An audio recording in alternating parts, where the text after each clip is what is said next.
క్రీస్తునాథుని యందు ప్రియ సహోదరి సహోదరులారా, నేటి సువార్త పఠనం ద్వారా ప్రభువు మనకు క్షమాపణ యొక్క ప్రాముఖ్యతను, ఆవశ్యకతను తెలియజేస్తున్నారు.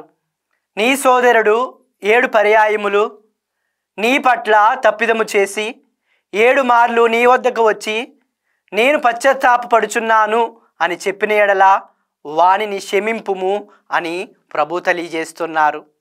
క్షమించటం అనేది ప్రస్తుత సమాజంలో కనుమరుగైపోతుంది.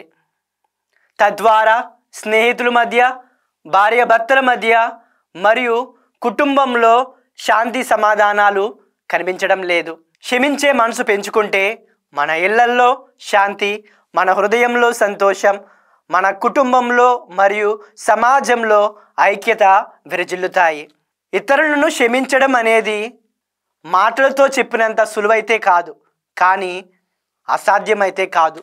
క్షమాగుణానికి నిలువెత్తు ప్రతిరూపం క్రీస్తు ప్రభువు. సిలువపై కూడా తన హింసించు వారిని క్షమించి, తండ్రి వీరిని క్షమింపుము, వీరు ఏమి చేయుచున్నారో వీరికి తెలియడం లేదు అని చెప్పి తండ్రి దేవుణ్ణి ప్రార్థించారు.